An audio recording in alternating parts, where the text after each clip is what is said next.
ஒரு வழியாக முடிஞ்சு சாமி அப்படிங்கிற மாதிரி. என்னங்க, ராமாயணம் எவ்வளோ பெருசு, அதில் 2 செய்தி பேசுகிறதா இருந்தால் எவ்வளோ பேசணும், அதுதான் பெரிய விஷயம்.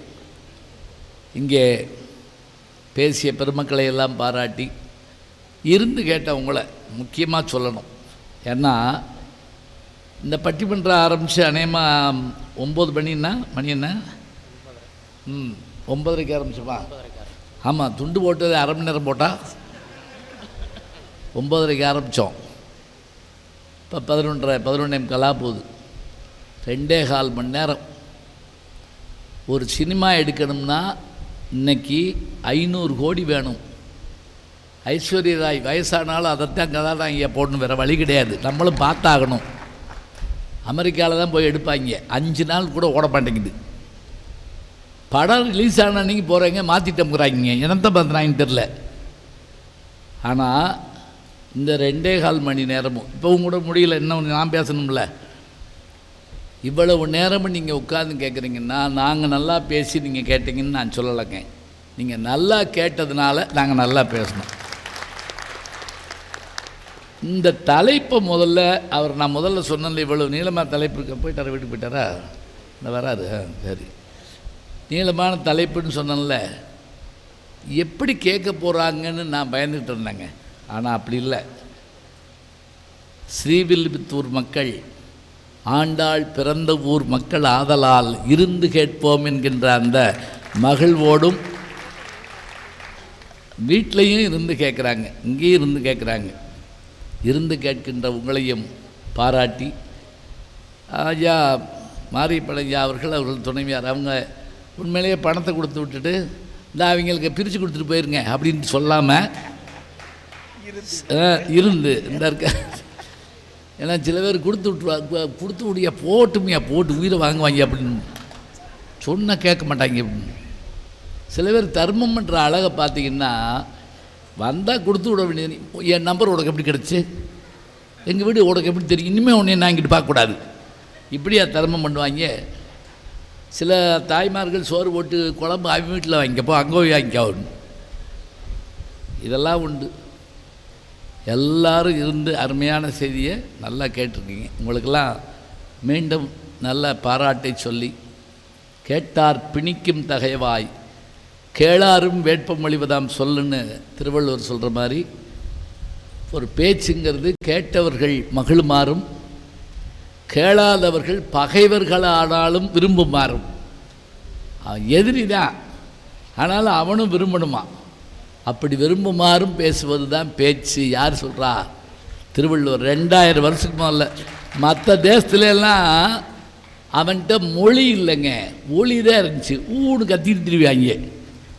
ஒலி இருந்த காலத்தில் மொழி இருந்தது நம்மிடம். அந்த மொழியின் மூலமாக இலக்கியங்களை படைத்து வைத்திருந்தோம் நாம். அதுதான் பெரிய சிறப்பு. எல்லாம் கேட்குறோம், என்ன இருக்குது தமிழில், என்ன இருந்தால் இப்போ கேட்க சொல்லுங்கள். ராமாயணத்தை படிக்க சொல்கிறதுடைய அவசியம் என்ன? சும்மா சாதில் என்ன இருக்குன்னு கேட்டால் போதுமா? படிக்காமல் என்ன இருக்குன்னு கேட்கக்கூடாதுங்க. படித்து பார்த்தா தானே அருமை தெரியும். அதில் சொல்லப்படுகின்ற அறம், அதில் சொல்லப்படுகின்ற வீரம், இதுதான். அதுவும் அந்த கவிச்சுவையோடு சொல்லப்படணும். அது கம்பனுடைய பாட்டு. நீங்கள் அது யார் முக்கியமாக வேணும் தெரியுங்களா? தமிழ்நாட்டில் மும்மணிகள் உண்டு. மும்மணிகள் யார்? ஒருவர் கவிமணி, கன்னியாகுமரி மாவட்டம். 2வது ரசிகமணி, குற்றாலத்தில் பண்டிதமணி கதிரேச செட்டியார். கவிமணி தேசிய விநாயகம் பிள்ளை. நீங்கள் சின்ன பிள்ளையில் தோட்டத்தில் மேயுது வெள்ளை பசு, அங்கே துள்ளி குதி கன்று குட்டியெல்லாம் படிச்சிருப்பீங்கள. அவர் கவிமணி. ரசிகமணி டிகேசி. அவர் சொல்கிற அந்த இதை கேட்குறதுக்கு தென்காசிக்கு மூதறிஞர் ராஜாஜி வியாசர் விருந்து எழுதினவர், அவர் வருவாராங்க. கல்கி அங்கே உட்காந்துருப்பாராம். வெளிநாட்டு ஆட்களெல்லாம் கூட இவர் வெறும் ஹச்ஆர்என்சி போர்ட்லேயும் இப்போ தலைவராக இருந்தார். யாருன்னு கேட்டால் டிகேசி அவர்கள். இதா டிகேசி அம்மா பிறந்த ஊர் இந்த ஊர். அவரே இங்கே தான் பிறந்தாரா? பார்த்தீங்களா, வீடு இங்கே இருக்குது. அதுதான் நம்ம அரசாங்க கோபுரம் முத்திரையில் நம்ம கோயில் கோபுரம் இருக்குது. பாருங்கள் எவ்வளோ பெரிய விஷயம்னு. பண்டிதமணிங்கிறவர் கதிரேச செட்டியார், அதாவது கணேசர் செந்தமிழ் கல்லூரி உருவாக்கினவர்.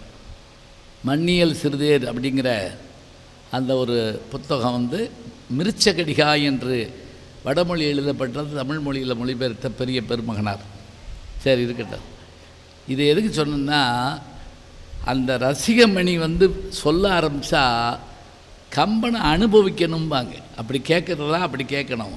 ஒருத்தர் சொல்லணும், ஒருத்தர் பொருள் சொல்லணும், அந்த நயத்தை எடுத்து சொல்லணும். அப்போ தான் நல்லாயிருக்கும். அதை சிலபஸில் வச்சு சாய்ஸில் விட்டுறக்கூடாது. அப்புறம் அது அவருடைய அருமை தெரியாமல் போயிடும். மிக சிறப்பாக பேசினார்கள். இப்போ நம்ம எப்படி முடிக்கிறது? கம்பனுடைய காப்பியத்தில் கவிச்சுவையில் மேலோங்கி நிற்பது அறச்சுவையும் தான் வீரச்சுவையும் தான் என்று சொல்லி நான் விடைபெறுகிறேன். நான் சொன்னேன்னு வச்சுக்கோங்க, நீங்கள் என்ன ஆவீங்கன்னா, இது 7:30க்கு சொல்லிருக்கப்படாதா? இல்லை ஆரம்பித்த 9 மணிக்கு சொல்லிருக்கப்படாதா? 7 காப்பியை குடிச்சிக்கல அப்போ சொல்லியிருக்கப்படாதா? அப்படி சொல்லக்கூடாது. ஏதாவது ஒன்று, எல்லா பையனும் நல்லா படித்தாலும் கூட ஃபஸ்ட்டு மார்க்குன்னு சில பேர் தானே வாங்குகிறோம். அதை யோசிச்சு பாருங்கள். அது யார்? அவ்வளோதான். இந்த பக்கம் இதுவும் சரியாக இருக்கும், அதுவும் சரியாக இருக்கும். இருந்தாலும் கூட தராசு தட்டு கொஞ்சம் நேரம் ஆடிட்டு அப்புறம் அது நிறைவை காட்டுறப்ப அந்த முள் அப்படி காட்டிட்டு நிற்கிது பார்த்தீங்களா? அது மாதிரி தான் இது. எங்கே போய் குறைச்சி சொல்ல முடியும், எதை போய் கூட்டி சொல்ல முடியும்? ஆனால் நம்ம என்ன இப்போ முடித்தது, அவங்க வீரச்சுவை முடித்தாங்க. நமக்கு ரொம்ப எல்லாருக்குமே ஒரு புத்துணர்வு வந்துருச்சு. இந்த ஜாக்கிசான் படம் பார்த்துட்டு சில பேர் வீடு வரைக்கும் வரப்பா போவாங்க, பார்த்துருக்கீங்களா? எவனையாவது உதைக்கலாம் போல் அவனுக்கு அப்படி தோணும். அப்படியே அப்போ அது மாதிரி ஒரு வீரம் நமக்கு வருது. ராமன் கதையும் பீமன் கதையும் அர்ஜுனன் கதையும் அபிமன்யு கதையும் சொல்லி பிள்ளையை வளர்க்கணும். அப்போ தான் அவர்களுக்கு வீரம் தெரியும், வீரம்னா என்னன்னு தெரியும். அதனால தான் வீர சிவாஜியினுடைய தாயார் தான் பிள்ளைக்கு சொல்கிற போதெல்லாம் இந்த கதைகளை எல்லாம் சொல்லி வளர்ப்பா. தாயம் விளையாடுறப்ப தான் பிள்ளைகிட்ட அடிக்கடி தோற்று போவாளாம் அந்த தாய். வீர சிவாஜி கேட்பாரா, ஏமா எல்லா வட்டம் நீயே தோக்குற அப்படின்னு கேட்பாரான். விளையாட்டில் கூட என் மகன் தோற்கக்கூடாது, அவன்தான் இந்த சாம்ராஜ்யத்தை ஆழ்வான். அப்படி இருக்கணும். பிள்ளையை வளர்க்குற போது அந்த வீரத்தை சொல்லி வளர்க்கணும். ஒரு இடமே இப்போ சொல்லலாம். எங்கே அப்படின்னா, தசரதன் தானே நாட்டை ஆள்றான் அயோத்தியை. அதுவும் எப்படி ஆண்டான் அப்படின்னா, இப்போ 100 ஏக்கரு 50 ஏக்கரு ஒரு காணி சின்ன பகுதி, அதே மாதிரி செய், இதெல்லாம் அளவுகள். 6.25 ஏக்கர் கொண்டதை ஒரு வேலிம்பாங்க. இதில் எல்லாம் பார்த்திங்கன்னா பூண்டி வாண்டையாருடைய நிலமெல்லாம் ஏறத்தாழ ஒரு 3000 வேலி நிலம் இருக்குமா. 3000 × 6 போட்டுக்குங்க. அப்படிப்பட்டவர்களுக்கு நிலம் இருக்கிறது ஒரு வகை. 1 ஏக்கர் தான் இருந்துச்சுன்னு வச்சுக்கோங்க. 1 ஏக்கர் மட்டுமே நிலம் இருந்தால் அந்த 1 ஏக்கர் நிலத்தை அந்த விவசாயி எப்படி கண்ணுங்கருத்துமாக பார்ப்பான். அது மாதிரி தசரதன் அந்த அயோத்தியை காத்தானான். வையகம் முழுவதும் வரிங்கன் ஓம்புமோர் செய்யன காத்தான். அந்த 1 ஏக்கர் நிலத்தை அவன் எப்படி கவனிச்சுக்கிட்டானோ அதுபோல் கவனித்தான். அவனுடைய சபைக்கு வர்றாரு. யார் வர்றாரு? விஸ்வாமித்திரர் வர்றாரு. எதுக்கு வர்றாரு? சும்மா பார்த்துட்டு போகலாம்னு வந்தார். நல்லா இருக்கீங்களா, போயிட்டு வரட்டுமா? அது இல்லை, அதுக்காக வரல. தாடகை என்கின்ற அரக்கியும் அவர்களுடைய பிள்ளைகளும் எங்களுடைய யாகத்துக்கு தடை செய்கிறாங்க. அதனால் நல்லா கவனிங்க. மன்னா நீ வான்னு கூப்பிடல, ஞாபகம் வச்சுக்கங்க. மன்னா நீ வா, உன் மகன் 2 பேரை அனுப்புங்கிறார். யார? கரிய செம்மல் ராமனை, இலக்குவனை. அவன் தசரதன் யோசிக்கிறான், சண்டைன்னு சொல்கிறீங்க, சின்ன பிள்ளையை போய் கூப்பிட்றீங்களே, நான் வர்றேனே. அவர் அதை ஏற்றுக்கலைங்க. அப்போவே ராமனுடைய வீரம் என்னன்னு அவருக்கு அது தெரிஞ்சு வச்சுருக்காரு. போவேணான்னு அனுப்ப வேண்டான்னு நினைக்கிறப்ப வசிட்டர் உள்ளே கூப்பிட்டு, அப்பா அனுப்பி வை, உன் பிள்ளை படிப்பான், பெரிய ஆளாக வரப்போகிறான், அனுப்பிவிடு, விஸ்வாமித்திரரோட அனுப்பு. ஒரு முறை சென்னை கம்பன் கழகத்தில் பல்வேறு தலைப்பு கொடுத்துருந்தாங்க. ராமன் சிறந்த அரசன், சிறந்த அண்ணன், சிறந்த கணவன், இப்படி எல்லாத்துக்கும் சிறந்த கொடுத்துட்டு எனக்கு போய் சிறந்த மாணவன் கொடுத்துட்டாங்க. எனக்கு அவர் எந்த பள்ளிக்கூடத்தில் படித்தார்னு எனக்கு தெரில. ராமன் படித்த பள்ளிக்கூடம் இந்த ஒரு படத்தில் பாட்டு வரும்ல, கடவுள் படித்த பள்ளிக்கூடத்தை தேடுறேன் பல நாளாக, அதை காண முடியல, அதனால் நானும் படிப்பை விட்டுட்டேன் சில நாளா. என்ன படம் தெரியுமா? தாயில்லா பிள்ளைன்னு ஒரு படம். கடவுளும் நானும் ஒரு சாதி, அந்த கௌரவம் எனக்கு சரிபாதி. கடவுளை பெற்ற அம்மா யாருன்னு கடவுளுக்கே இன்னும் தெரியாது, இந்த கட்டையை பெற்றவர் யாரோ எவரோ எனக்கு இன்னும் புரியாது. அவன் அதில் அனாதை கதாநாயகன். இதெல்லாம் ஆச்சரியமான படம், அதெல்லாம் ஒன்றும் பார்க்குறதே இல்லை. சரி இருக்கட்டும். இங்கே மாணவன் சிறந்த மாணவன் கொடுத்தா நான் எங்கே போய் தேடுவேன்னு பார்த்தேங்க. அப்போ தான் இந்த பகுதி கிடச்சது. எது தெரியுமா? விஸ்வாமித்திரோடு ராமனும் இலக்குவனும் போகிறப்ப ஒவ்வொரு இடமாக காமிச்சிக்கிட்டே போகிறப்ப அவர் வகுப்பறையில் வச்சு சொல்லிக் கொடுக்கலைங்க. ஃபஸ்ட்டு ஓப்பன் யூனிவர்சிட்டியில் படித்த ஒரே ஆள் ராமனும் லட்சுமணன் தாங்க. ஓப்பன் யூனிவர்சிட்டி, அதுக்கு சவரும் கிடையாது, ஒன்றும் கிடையாது. இந்த இடம் ஏன் சூடாக இருக்குன்னு கேட்குறான் ராமன். இங்கு தான் மன்மதனை சிவபெருமான் எரித்த இடம் சொல்லிவிட்டு அந்த கதையை சொல்கிறார். பாருங்கள், ஒவ்வொரு இடத்துலையும் ஒவ்வொரு செய்தி சொல்லப்படுது. அப்புறம் தான் கூட்டிகிட்டு போய் அந்த கண்ணை இமை இரண்டும் காப்பது போல் என் குடும்பம் அன்னமுறை காக்கின்றான்னு பாரதி சொல்கிற மாதிரி அந்த யாகசாலையை எப்படி சுற்றி வந்தாங்க. நின்ற இடத்தில் நின்றபடியே ஒருவனும் அந்த அந்த யாகசாலையை சுற்றி கொண்டு ஒருவனுமாக வந்தார்கள். அதுக்கு கம்பன் சொல்கிற ஓமை எப்படி தெரியுமா? இந்த கீழிமையும் மேலிமையுமா. கீழிமை அசையாது, மேலிமை அசையும்.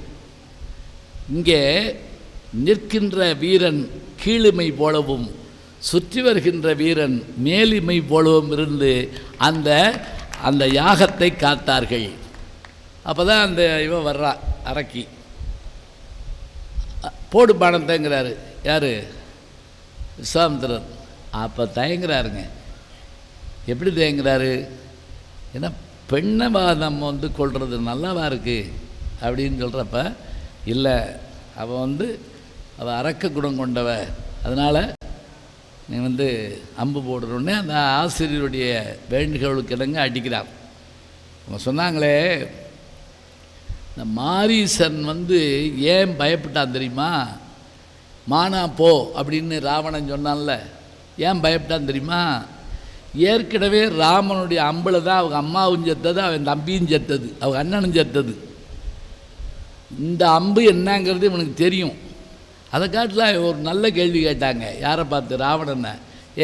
உனக்கு தான் மாய மந்திர வித்தையெல்லாம் தெரியும்ல, நீ ராமை வாக்கிங் போயிருக்க நேரம் பார்த்து ராமை மாதிரி போய் சீதையை கூப்பிட்டு போயிட வேண்டியதானே? நல்ல யோசனையாக இருக்குல்ல. இதை சொல்லியிருக்கான். எதுக்குன்னா இவன் சாகாமல் இருக்கிறதுக்காக. அதுக்கு ராவணன் சிரிச்சானா, உனக்கு அறிவே கிடையாதா? நான் ராமன் மாதிரி மாறினேன்னா எனக்கு அடுத்தவன் முண்டாட்டி மேலே ஆசை வருமாடா? அது எப்படி வரும்? எப்படி பாருங்கள் ஆச்சரியங்கள். இங்கே ராமனுடைய வீரத்தை சொல்கிற போது இந்த கைவண்ணம் கால் வண்ணம் சொல்கிறாங்கள்ல, அது அங்கே அந்த அரக்கியை வீழ்த்த போது அங்கு பார்த்தோம்.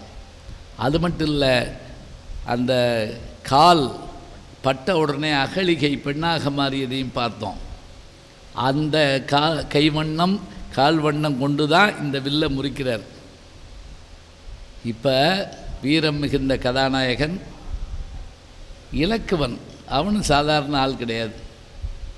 14 வருஷம் எவன் தூங்காமல் இருக்கானோ அவன்தான் என்னை கொல்ல முடியும்னு வர வாங்கி வச்சுருந்தான் இந்திரஜித்து. ஞாபகம் வச்சுக்கோங்க. 14 வருஷம் தூங்காமல் இருக்க முடியுமா? இந்த பேச்சு கேட்டுக்கிட்டு இருக்க போய் சொக்கி விழுந்துக்கிட்டு இருக்கீங்க. பஸ்ஸில் ஏறினோடனே சில பேர் செல்லமாக நம்ம தோளில் படுத்துருப்பாங்க, பார்த்துருக்கீங்களா? அசஞ்சம்னா கூட வைவாங்க. ஒரு இடத்துல உட்காரியா அப்படின்பா. நான் கோயம்புத்தூர் போனப்போ என் கூட ஒருத்தன் பஸ் ஸ்டாண்டில் ஆரப்பாளையத்தில் இருந்தான். கோயம்புத்தூரான்னு. ஆமாம், பழனி வந்து எழுப்பிடுன்னு என் தோளில் படுத்துட்டான்.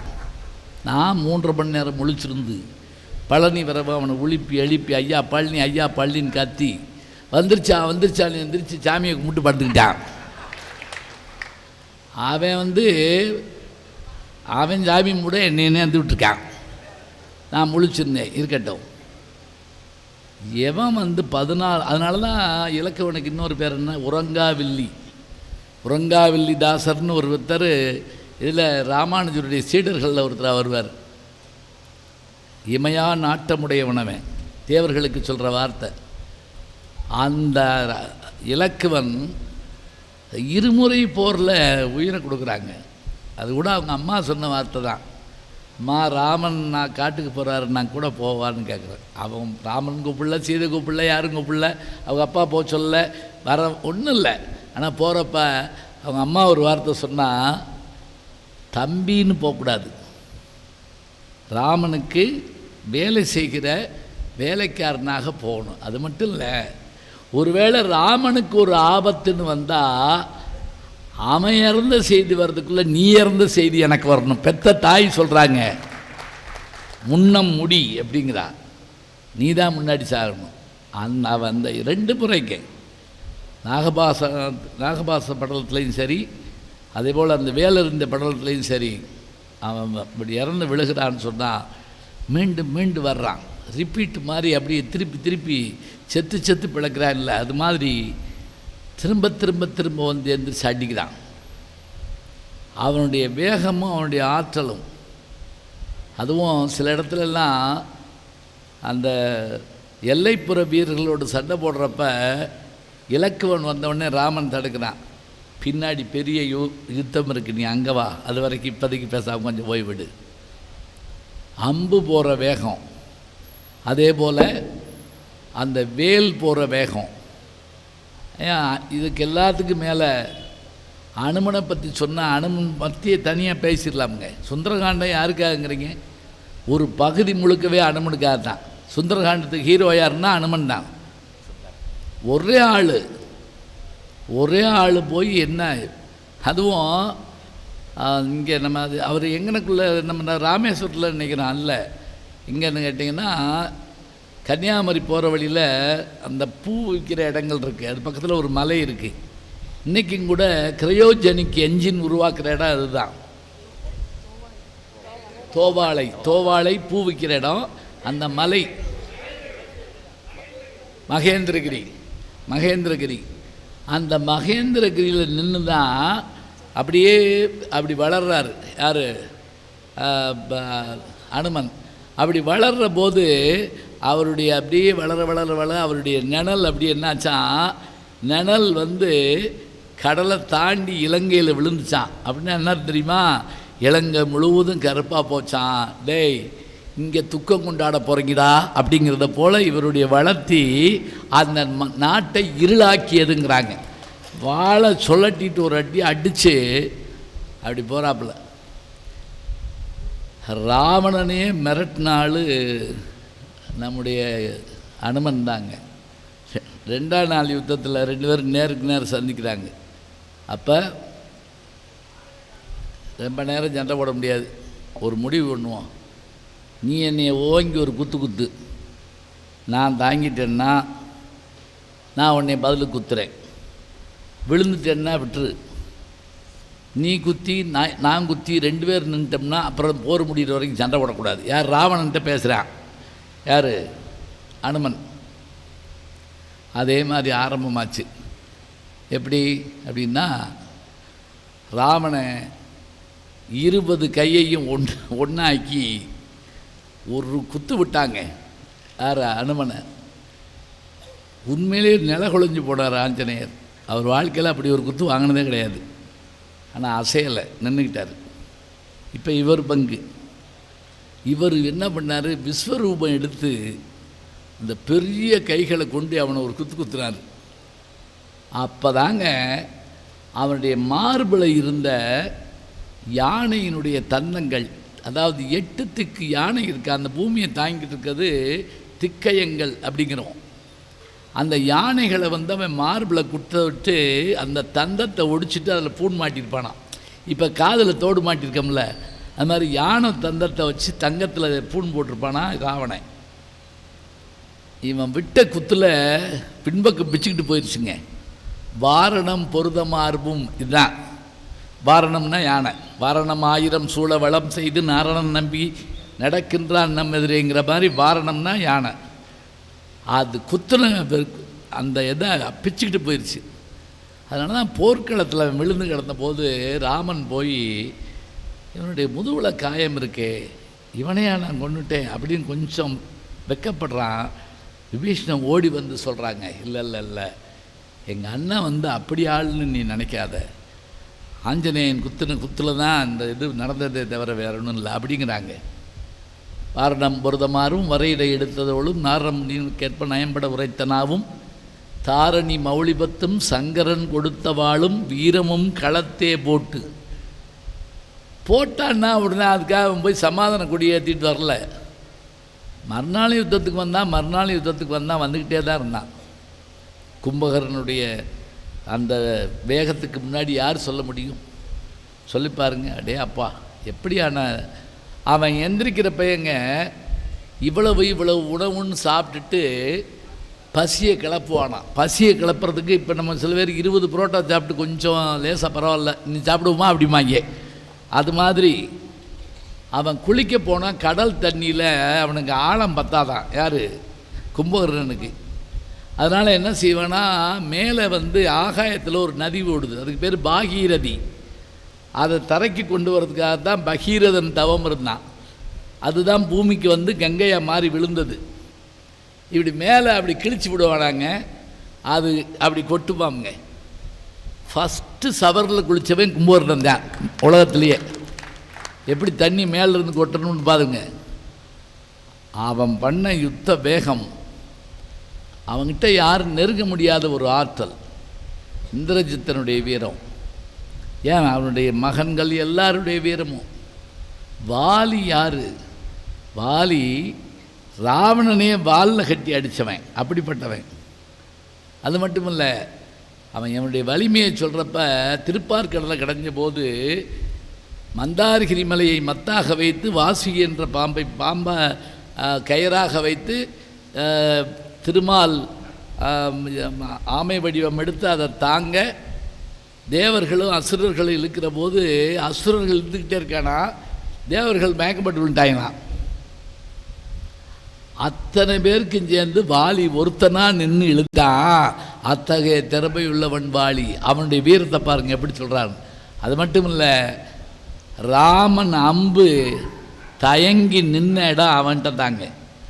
அடித்த உடனே நியாயப்படி செத்து விழுந்திருக்கணும். பிடிச்சிட்டான், கையில் பிடிச்சிவிட்டான். கையில் பிடிச்சா திரும்பி போகுது உள்ள, ட்ரில்லர் மாதிரி போகுது உள்ள. டக்குன்னு கீழே விழுந்து காலில் பிடிச்சான், போகுது. வாலில் பிடிச்சிவிட்டான், வாலில் சுற்றி இழுத்துவிட்டான். எதுக்கு இழுத்தான்னா, அப்போல்லாம் ஒரு அம்பின் மேலே அவனுடைய பேர் இருக்குமா. இப்போ AK-47 ஒரு துப்பாக்கி இருக்குல்ல, அதுக்கு ஏன் அந்த பேர் வந்துச்சு தெரியுமா? வச்சுவிட்டாங்க அப்படின்னு சொல்லக்கூடாது. அது செகண்ட் வேர்ல்டு வார்லேயும் ஃபஸ்ட் வேர்ல்டு வார்லேயும் கண்டுபிடிக்கப்படலை. 47ங்கிறது அது கண்டுபிடிக்கப்பட்ட ஆண்டு. கண்டுபிடிச்சவர் ஒரு ரஷ்ய வீரர். அந்த AK-ங்கிறது ரஷ்ய வீரர். 47ஆம் ஆண்டு கண்டுபிடிக்கப்பட்டது. இன்றைக்கி ஒரு குண்டு ஒருத்த மேலே பட்டால் காவல்துறை அதிகாரிகளுக்கு தெரியும் அந்த குண்டு யார்கிட்ட இருந்து வந்தது, அந்த துப்பாக்கி எது யார்கிட்ட இருக்குதுன்னு கண்டுபிடிச்சிக்கலாம். அந்த காலத்தில் அந்த அம்பில் பேர் இருக்குமா. ராமனுடைய அம்பை பிடிச்சி நிப்பாட்டுறாங்க. அப்படியே எவ்வளவு ஆற்றல் பாருங்க. அப்போ யார்கிட்ட தான் வீரம் இல்லாமல் இருந்தது? எதிரியில் அந்த பக்கம் பார்த்தாலும் வீரம் இருக்குது, இந்த பக்கம் பார்த்தாலும் வீரம் இருக்குது. இவ்வளவு எதுக்கு? தசரதனுக்கு ஏன் அந்த பேர்? அவன் 10 திசையிலையும் போர் செய்யக்கூடியவனா. என்னையே அது 4 தானே திசைன்னு சொல்லப்படாது. கிழக்கு மேற்கு வடக்கு தெற்கு, அப்புறம் வடகிழக்கு தென்மேற்கெல்லாம் போடுறோம்ல, அது ஒரு 8, மேலே கீழே எல்லாம் சேர்த்தோம்னா 10. 10 சொல்கிறோமா. தசரதன் 10 பக்கம் இந்த ரதம் செலுத்துறவன். அவன் யுத்தம் பண்ணுற போது அவன் மயங்கி விழுந்தப்ப அந்த தேரை ஓட்டவன் யார் தெரியுமா? கைகை. அது மட்டும் இல்லை, அந்த ரதத்தில் இருந்த கடையாணி கலந்து விழுந்தப்ப ஒரு கையில் தேரை ஓட்டிக்கிட்டு ஒரு கையில் தான் பெருவிரலை வச்சு அவனை காப்பாற்றி மயக்கந்தலியை வச்சு அந்த போரில் ஜெயிக்க வச்சவதாங்க கைகை. அப்போ தான் அவன் கேட்டான், உனக்கு என்ன வர வேணும்னு. அவன் சொன்னான், இப்போ எனக்கு டைம் இல்லை, வேணுங்கிறப்ப 2 வரம் வாங்கிக்கிறேன்னு சொன்னான். நம்ம உடனே கைகையை அவள் காஞ்சிபுரம் தர்மாபுரம்லாம் கேட்டான்னு சொல்லக்கூடாது. இங்கே என்ன அப்படின்னா, அவளுடைய வீரத்தை பாருங்கள். அவள் கையை அப்படி வச்சு தன் கணவனை காத்த காரிகை அவள். நீங்கள் கைகையை பற்றி தெரிஞ்சுக்கணும்னா தசரதன் குறையும் கைகை நிறையும்னு ஒரு புத்தகம் இருக்குது, அதை எடுத்து படித்து பாருங்கள்.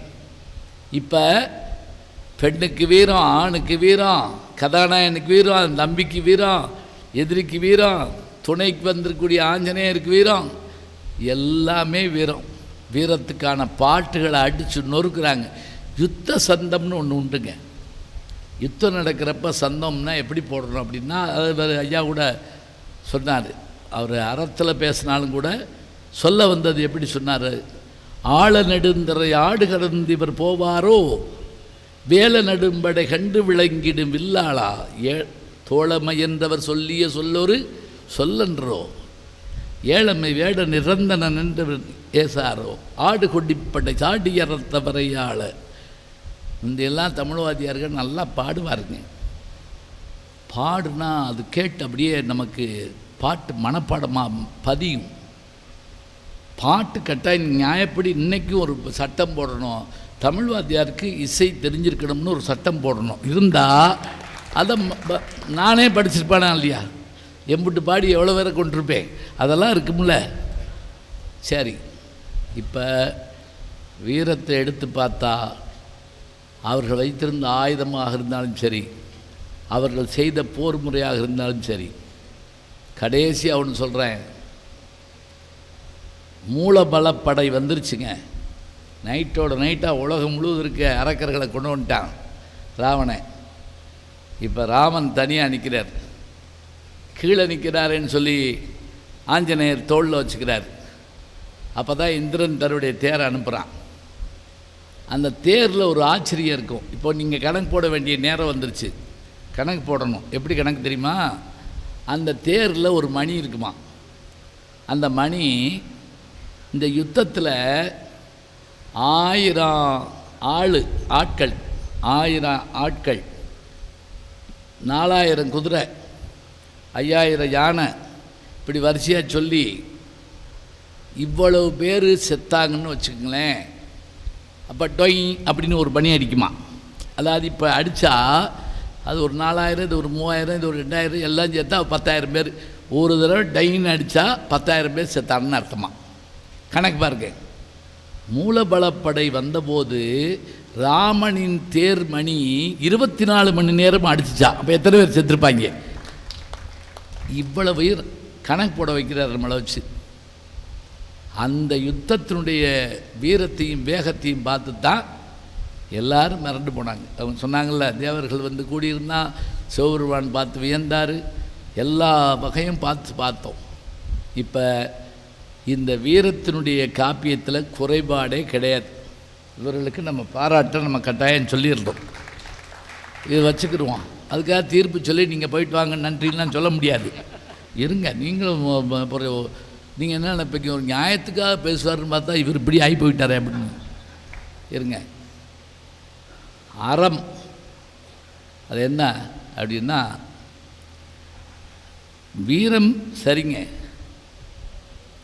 அந்த வீரத்தை எப்படி பயன்படுத்தணும்னு தெரிஞ்சால் தாங்க அது முறை, அது விவேகம்னு பேர்.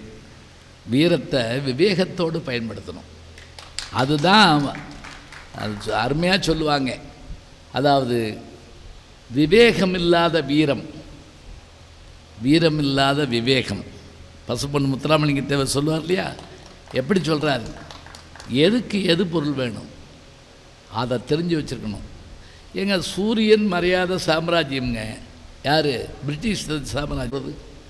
அந்த சாம்ராஜ்யத்தை வீழ்த்த ஆயுதம் பயன்படுத்தப்படவில்லை. ஞாபகம் வச்சுக்கங்க. அவர் படித்தது கீதையாக இருந்தாலும் அவர் நினைத்தது ராமராஜ்யம், அதுதான் உண்மை. அவர் காந்தியடிகள் என்ன நினச்சார்? படித்ததெல்லாம் கீதை தான், நான் எப்படி அது போர்க்காப்பியம். ஆனால் அவர் எதை கொண்டு வரணும்னு நினச்சார்? ராமராஜ்யத்தை கொண்டு வரணும்னு நினைக்கிறார். ஏன் ராமராஜ்யத்தை கொண்டு வரணும்? அங்கே எல்லாருக்கும் செய்யப்பட்ட அறம், அதுதான் உண்மை. அதாவது அந்த சிற்றன்னை என் பிள்ளைக்கு தான் இந்த அரசுன்னு சொன்னபோது, இவர் பட்டமே இருக்க போனவர், இப்போ உதாரணமாக சொல்கிறதா இருந்தால், பதவி ஏற்பதற்காக ஒருத்தர் போனால் உன்னை கட்சியை விட்டே நீக்கிட்டேன்னு சொன்னால் இப்படி இருக்கும். அது மாதிரி இவர் போனால், நீ காட்டுக்கு போன்னு சொன்னால் என்ன அர்த்தம்? உனக்கு இல்லைன்னு சொன்னால் கூட பரவாயில்ல, நீ காட்டுக்கு போ அப்படின்னு நான் கூட சொல்லப்பா, உங்கள் அப்பா சொன்னார்னு கூட சொல்லலை. அரசன் சொன்னான், கவர்மெண்ட் ஆர்டர் ஜீவோவான், ஆளி சூழ் உலகமெல்லாம் பரதனையால் அதோடு நிப்பாட்டல.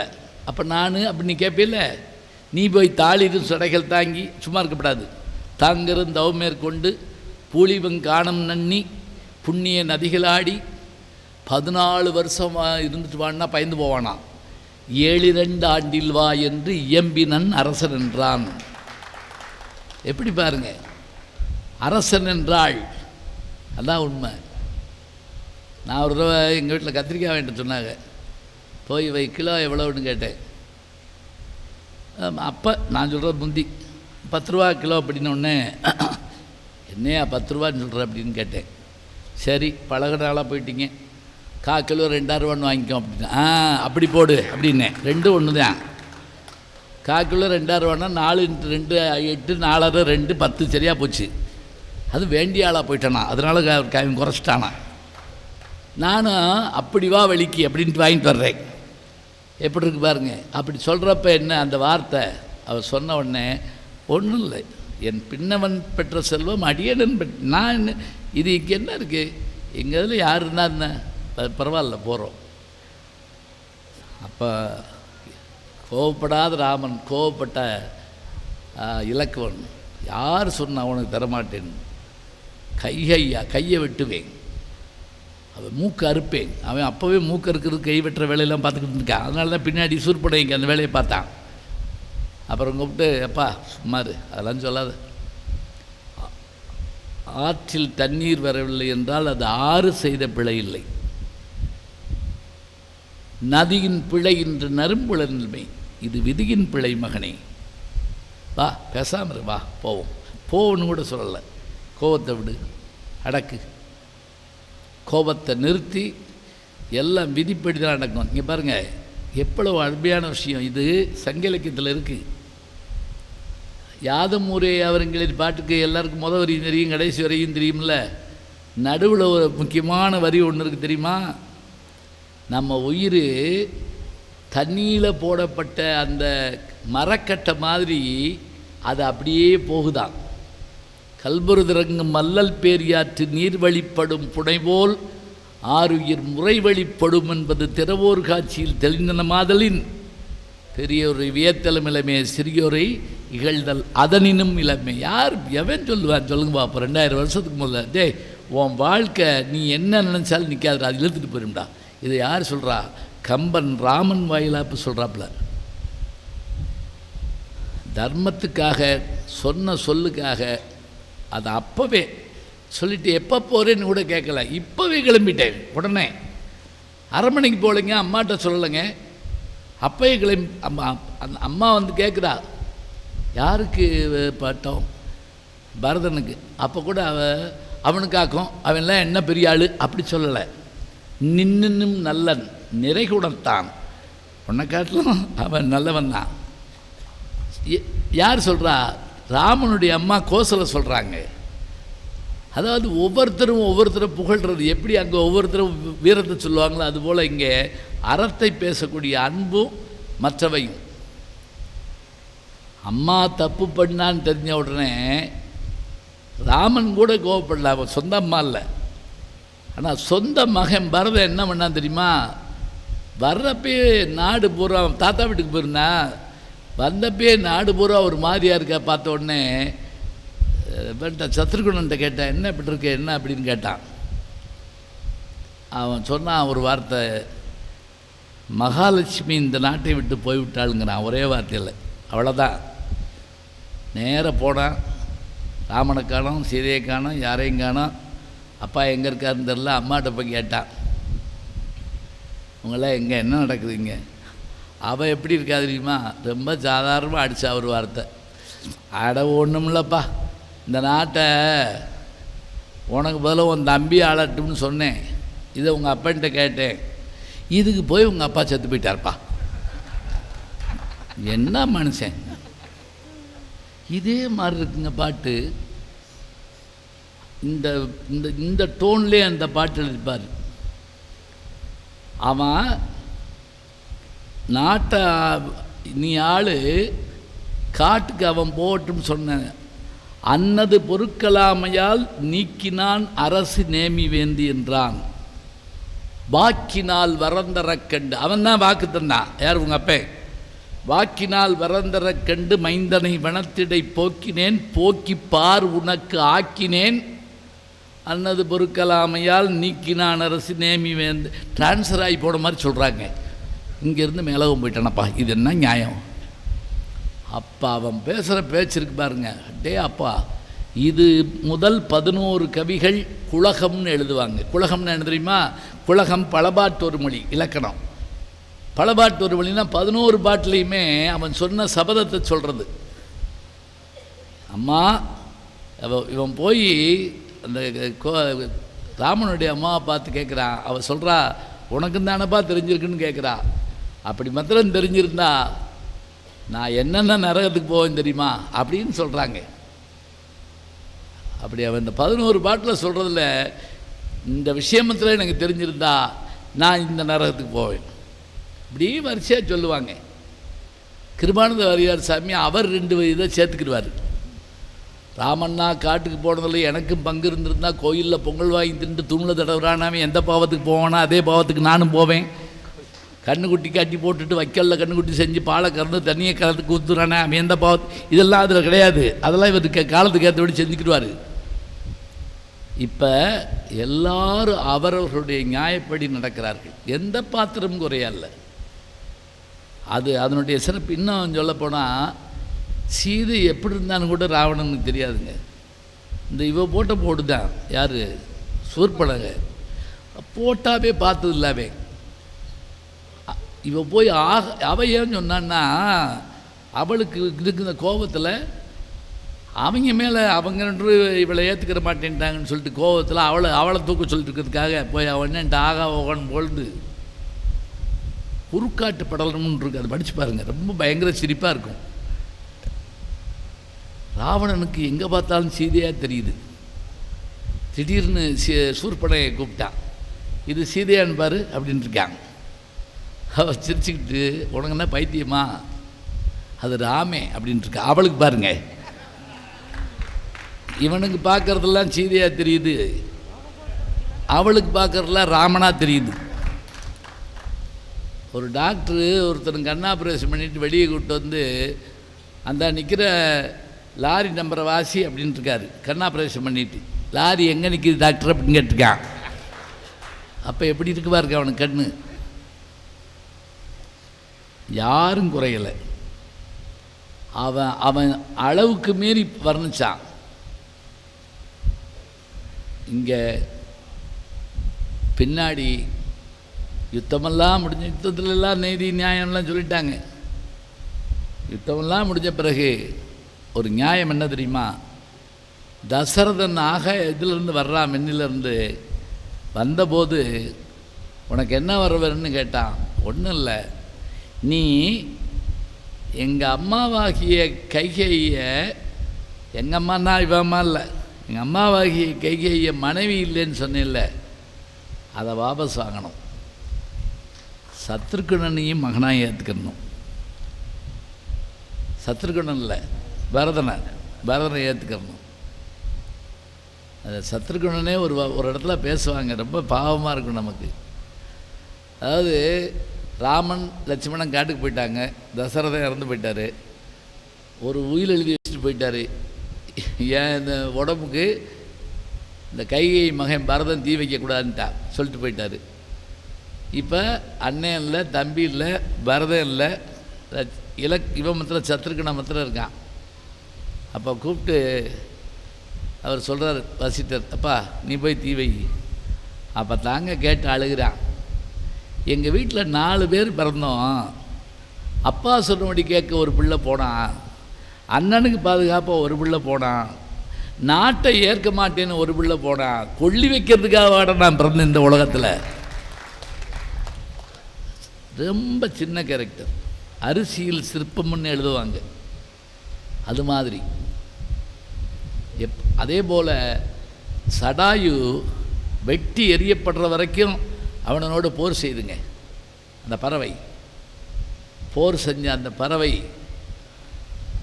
விழுந்து கிடக்கிறப்ப ராமன் லட்சுமணன் ஒடியாராங்க.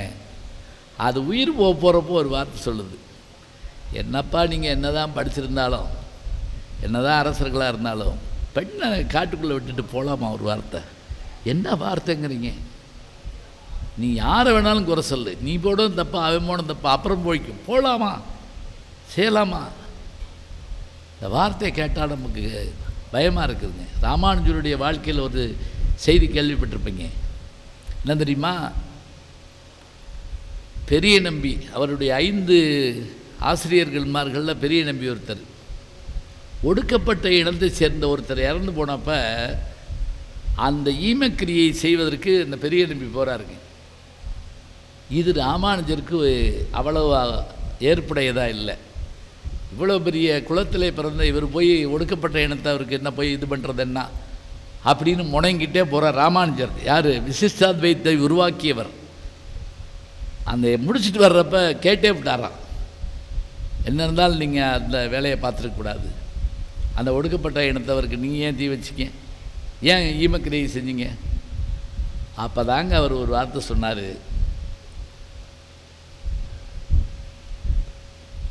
ராமன் மனிதர்களுக்கு கூட இல்லை, விலங்குகளுக்கு கூட இல்லை, ஒரு பறவையாகிய சடாயுவுக்கு ஒரு மகன் போல இருந்து ஈமக்கிரிகைகள் செய்தான்.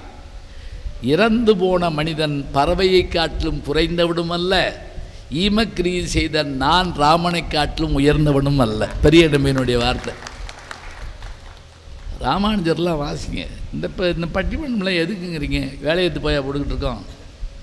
எவ்வளவு செய்தி வருது, எவ்வளவு விஷயங்கள் வருது கேட்டு பாருங்கள். யார் தப்பு செஞ்சாலும் அதுக்கான தண்டனை என்ன? தர்மம் சாதாரணமானதில்லை. நீ அவனை போல வாழு, இவனை போல வாழுன்னு சொல்கிறாருந்தா அப்படி காட்டுவதற்காவது ஒரு ஆள் வேணும்னா அவன் ராமனாக இருப்பான், அவன் இலக்குவனாக இருப்பான், ஏன் கும்பகர்ணனாக கூட இருப்பான். விபீஷணனை கூப்பிட்றான், அண்ணே வா ராமரோட சேர்ந்துருவோம், கடைசி நேரத்தில் கட்சியில் போய் சேர்ந்தோம்னா எனக்கு பதவி கொடுத்தா உடனே கூட ராஜா ஆக்கி விட்டுடலாம் வான்னு கூப்பிட்றான். அவன் சொல்கிறான், போடா மடியில் தூக்கி உட்கார வச்சுக்கிட்டு சொல்கிறான், ஏண்டா அண்ணன் குடித்த மிச்சப்பால் தானடா நம்ம 2 குடித்தோம், அவன் இருந்த கருவயத்தில் தாண்டா நம்ம இருந்தோம், அவன் செத்து கிடப்பான், நானும் நீ உயிரோடு நின்று பார்க்கணுமாடா, போடா முட்டாள். ஆனால் நீ போய் சேர்ந்துக்கடா தம்பி, ஏன் தெரியுமா? நம்ம வம்சம் அழிஞ்சு போகக்கூடாதா, போடா போயிடுறா. என்ன வார்த்தைங்க. இந்திரஜித்தன் இறந்த போது, இதோட முடிக்க போகிறேன், இந்திரஜித்தன் இறந்த போது அவனுடைய தலையை பந்தாடுறாங்க. அப்படியே அப்படி பந்தாடின போது அது எங்கே போய் விழுந்துச்சுன்னு தெரில. அவனுடைய மனைவியாகிய சுலோச்சனா, இந்த கதை யார் எழுதியிருக்கா தெரியுங்களா? சங்கரதாஸ் சுவாமிகள் எழுதின சுலோச்சனா சதி என்ற நாடகம். அது நீங்கள் பார்த்தீங்கன்னா தெரியும். அவள் போய் என்ன பண்ணுறா, ராவணன்ட்ட கேட்டு என் கணவனுடைய உடலையாவது நான் பார்த்துட்டு உடன்கட்டை ஏறேன்னு போகிறாங்க. போனால் தலை இல்லாத உடம்பு வச்சு எப்படி தேட போகிறீங்க? இந்த உடம்பா அந்த உடம்பா அந்த உடம்பான்னு. அப்போ இப்படி தேடிக்கிட்டு இருந்தபோது அந்த வானர வீரர்கள்ட்ட போய் கேட்டாலாம், என்னுடைய கணவனுடைய முகத்தை நான் பார்க்கணும், எங்கே? நாங்கள் தூக்கி போட்டோம். போய் எடுத்தாங்க. எடுத்து இப்படி கையில் வச்சுக்கிட்டா, வச்சுட்டு பேசினான். போகிறப்ப என்கிட்ட சொல்லிட்டு போனீங்க திரும்பி வருவேன்னு வரல, சரி, நானும் கூட வந்திருப்பேன்ல, அது கூட வேண்டாம். இந்த போரில் உங்கள் அப்பா உங்களுக்கு எப்படி இருந்தாரோ எனக்கு தெரியாது. ஒரு வார்த்தை சொல்லியிருந்தா எங்கள் அப்பா வர சொல்லியிருப்பேன்ல, மாமனாரை எங்கள் அப்பா வர சொல்லியிருப்பேன்ல, அந்த தலை சிரிச்சிச்சாமுங்க, கொன்னதே உங்கள் அப்பன் தானடி அப்படின்னு. ஏன் தெரியுமா? இலக்குவன் யார் தெரியுமா? ஆதிசேஷனுடைய வடிவம். ஆதிசேஷனுடைய மகன்தான் சுலோச்சனை. அந்த தலை சிரிச்சுக்கிட்டே சொல்லுது, கொன்னதே உங்கள் அப்பன் தானடி. உறவு, பாசம், நட்பு, தியாகம், வீரம், பதவியை துச்சமாக நினைத்தல், மனிதாபிமானம், சகோதரத்துவம், இல்லறம், அறம், எல்லா வகையிலையும் பார்த்தா சண்டை கட்டாயமாக போடுறோம், வேண்டான்னு சொல்லலை. ஆனால் அவங்க சொன்ன மாதிரி யாரோடும் பகை கொள்ளலம் என்ற போது போர் இதாகுமே தவிர புகழ் ஒடுங்க, அது போர் ஒடுங்கும் புகழ் எந்த இடம் என்னைக்கு சண்டையை நிப்பாட்டினாரோ அசோகர், அன்றிலிருந்து இன்று வரை பேசப்படுகிறார். அவர் யுத்தம் பண்ணதுனால பேசப்படலை. அசோகர் கடைசியாக யுத்தம் பண்ணது கலிங்க யுத்தம். அன்னை நானேன்னு ஒரு படம் பாருங்கள் எப்போவாது, அதில் சாம்ராட் அசோகனா வருவாருங்க சிவாஜி. அந்த ஒரு கிழவி ஒருத்தி கேள்வி கேட்பா, ஊமை வெளிகள் படத்தில் வர்ற அந்த பாட்டி அசோகவர்தனா. அதுவும் அந்த புத்தபிஞ்சு கேட்பார், அசோகவர்தனா நில், எங்கே செல்கிறாய் அப்படின்னு ஒன்று சிவாஜி கேட்பார். போர் கூடாது என்கிறார், கலிங்கத்தின் மீது போர் கூடாது என்கிறீரா? போரே கூடாது என்கிறேன் அவர் சொல்லுவார். அது யாராவது புடவை கட்டிய புத்திசாலி இருந்தால் அவனிடத்திலே போய் சத்தம் போட்டு சொல்லும், போ அப்படி பாப்பில். வார்த்தை உள்ள அப்படியே கடுமையாக இருக்குங்க. கடைசியாக வந்த புத்தபிச்சு கேட்பார், சொல்லு உன்னுடைய ரத்த வெறித்தயம் தணிந்ததா? அது தணிந்தா இது. அப்போ ஒரே ஒரு வார்த்தை சொல்லுவாருங்க, புத்தபிச்சுவே, ஏற்கனவே என் மனது ஈரநிலம் போல ரணமாகி கிடக்கிறது, அதில் நீர் ஏர்முனையை பாய்ச்சாதீர் அப்படிம்பார். நீர் வாய்ந்த நிலம் போல ஈரம்பட்டு கிடக்கிறது, அதில் ஏர்முனையை பாய்ச்சாதீர்பார். அப்போ தான் அசோகர் என்ன ஆகுறாரு, யுத்தத்தை நிப்பாட்டுறார். யுத்தம் வேண்டாங்கிறது தான் இன்றைக்கு வரைக்கும் எல்லாரும் சொல்கிறோம். வேண்டாயா, சண்டை போடாதையா, சண்டை போடாத, வேண்டாம் அப்படின்னு நம்ம சொல்கிறப்ப ஏன்? வீர காப்பியம்ங்க, மாற்றம் இல்லை. ஆனால் வீரத்தை காட்டிலும் அறம் என்று ஒன்று தழைத்தாத்தான் மனிதர்கள் மட்டுமில்லை, இந்த உலகத்தில் சம்பந்தம் இல்லாத உயிர் செத்து போதுங்க. பறவைகள் இறக்க காரணம் என்ன? தேனீக்கள் மட்டும் மொத்தமாக அழிஞ்சு போனால் 6 நாளில் உலகம் இல்லாமல் போயிடுன்னு ஐன்ஸ்டீன் சொல்கிறாரு. எறும்புக்கும் சொந்தம் இல்லையா அந்த பூமி? நம்ம சண்டை போட்டு அதில் எறும்பை பூரா கொண்டு விட்டோம்னா என்னாகும்? எனவே வீரம் சிறந்தது, குறைந்தது இல்லை. நம்ம வீரத்தை காட்டணும், எல்லாம் சரிதான். ஆனால் இந்தியா என்றைக்கும் பெருமை பெறுவது அகிம்சையால், அறத்தால், தர்மத்தால். எனவே கம்பனின் கவிச்சுவையில் மேலோங்கி நிற்பது அறத்தின் சுவையே என்று சொல்லி நல்ல வாய்ப்பை தந்த பெருமக்களை வாழ்த்து வணங்கி விடைபெறுகிறேன். நன்றி, வணக்கம். பெரியோர்களே, சான்றோர்களே, தாய்மார்களே, பட்டிமன்றம் மிக மிகச் சிறப்பாக நடைபெற்றது. மிக மிகச் சிறப்பாக என்பதை காட்டிலும் மிக மிக வெற்றிகரமாக நடைபெற்றது. அனைவரும் தங்களுடைய கருத்துக்களை சொல்லுகின்ற விதத்திலே அறமும் வீரமும் சுவையும் நிரம்ப இருந்தது. ஆதலால் முதலில் நன்றி இங்கே அமர்ந்து கேட்டவர்களுக்குத்தான் முதல் நன்றி. அதற்கு பிறகு பேசியவர்களுக்கு, அதற்கு பிறகு இதற்கு உபயம் வழங்கியவர்கள். ஆதலால் எல்லாமலை எம்பெருமாட்டி அன்னை ஆண்டாளுடைய தனிப்பெரும் கருணையினாலே இந்த நிகழ்ச்சி மிக வெற்றிகரமாக நடந்தது. அதற்கு காரணமாக இருந்த அனைவருக்கும் நம்ம திருக்கோவிலின் சார்பாக, நிர்வாகத்தின் சார்பாக உளமார்ந்த நன்றியினையும் பாராட்டினையும் தெரிவித்து மகிழ்கின்றோம்.